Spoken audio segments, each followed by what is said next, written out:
दोस्तों Stuart law को नेपाल का हेड कोच बनाया गया था 28 मार्च को पिछले महीने, लेकिन आज वीडियो बनाते हुए आधा अप्रैल निकल गया है और सवाल ये है कि वो टीम को आखिर ज्वाइन कब करेंगे। नेपाल क्रिकेट बोर्ड के सेक्रेटरी पारस खड़का ने एक इंटरव्यू में कहा था कि पीएम कप के दौरान ही कोच को टीम से जोड़ दिया जाएगा ताकि उन्हें नेपाली प्लेयर्स को समझने का मौका मिले। बट गेस व्हाट, कोच तो आया ही नहीं। फिर लगा शायद हांगकांग टूर में टीम के साथ में होंगे, लेकिन वहाँ भी स्टुअर्ट लॉ एब्सेंट रहे और उनकी जगह ज्ञानेंद्र मल्ल को बनाया गया टेम्पररी हेड कोच। और अब हांगकांग टूर भी खत्म हो चुका है और नेपाली प्लेयर्स भी वापस अपने घर लौट गए, लेकिन लॉ का तो अब तक कोई नामो निशान भी नहीं है। तो दोस्तों यहाँ पर सवाल उठता है, क्या स्टुअर्ट लॉ सच में नेपाल टीम की कोचिंग करने वाले हैं या सिर्फ नाम के हेड कोच बन गए हैं? तो दोस्तों आज के इस वीडियो में यही बातें हम करने वाले हैं, तो वीडियो को लास्ट तक देखना। और इस वीडियो में हम जानेंगे कि क्या स्टुअर्ट लॉ नेपाल के लिए सच में एक अच्छे कोच बन सकते हैं या कैन ने एक बहुत बड़ी गलती कर दी है। तो दोस्तों इन सब पे बातें करने से पहले जरा उनके क्रिकेट करियर पर ध्यान दे लेते हैं कि भाई उन्होंने कितने मैचेस खेले हैं, क्या रिकॉर्ड बनाया है। तो दोस्तों स्टुअर्ट लॉ एक ऐसा नाम जिन्होंने ऑस्ट्रेलिया के लिए बस एक टेस्ट मैच खेला और उस मैच में उन्होंने 54 नाबाद रन बनाए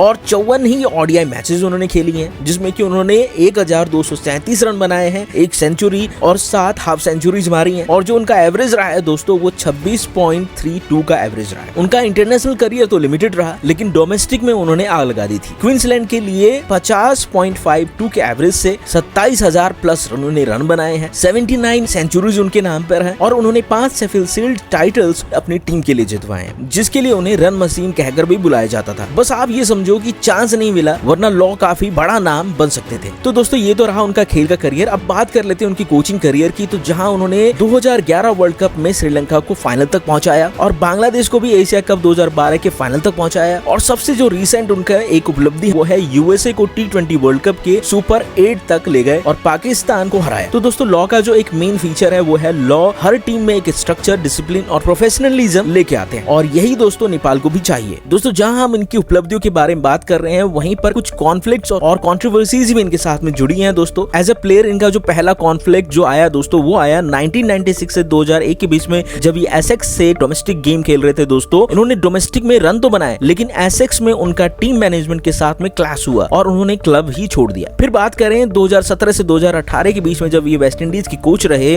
तो 2 साल का कॉन्ट्रैक्ट था, लेकिन उसके पहले ही लॉ ने रिजाइन कर दिया। क्या परफॉर्मेंस इश्यू था या बोर्ड के साथ डिसएग्रीमेंट, एग्जैक्ट रीजन आज तक अनक्लियर है दोस्तों। जहां अगर हम बात करें इनके लेटेस्ट कंट्रोवर्सी की, तो दोस्तों ये रही है यूएसए के साथ में, जहां इनको 2 साल के लिए कॉन्ट्रैक्ट में रखा गया था, लेकिन दोस्तों सिर्फ इन्हें 6 महीने में ही यूएसए से निकाला गया। एक्यूजेशन लगे रेशियल बाइस अगेंस्ट इंडियन ओरिजिन प्लेयर्स जैसे मोयंक पटेल, हरमीत सिंह और पावर स्ट्रगल कैप्टन के साथ में। T20 वर्ल्ड कप के बाद टीम में टेंशन बढ़ गई थी और स्कॉटलैंड के अगेंस्ट 10 विकेट लॉस के बाद लॉ को हटा दिया गया। तो दोस्तों कुल मिलाकर हम ये कह सकते हैं कि लॉ के डिसिप्लिन ने उन्हें सक्सेस भी दिया और कंट्रोवर्सीज भी। तो दोस्तों ये तो रही इनके कंट्रोवर्सीज और करियर के बारे में बातें। दोस्तों अब बात कर लेते हैं नेपाल से जुड़ी हुई कि भाई नेपाल टीम में ये कब जुड़ने वाले हैं। पहले एक वजह है कि वीजा डिले हो रहा है, इस वजह से नहीं जुड़े। फिर यहाँ पर ये ऐसा लग रहा था कि भाई यूएसए वाला जो इंसिडेंट हुआ है उसके बाद में थोड़ा सा ब्रेक लेना चाहते हैं, उसकी वजह से नहीं जुड़े। फिर या ऐसा भी हो सकता था भाई जो कुछ टर्म एंड कंडीशन जो पेंडिंग है उसकी वजह से अभी तक नहीं जुड़ पाए। तो ये दो है आशंकाएं लगाई जा रही है, लेकिन रियल वजह क्या है क्या नहीं है दोस्तों वो अभी तक ऑफिशियली बाहर नहीं आ पाई है। आई होप कि दोस्तों ये सारी चीजें ना हो और बहुत ही जल्दी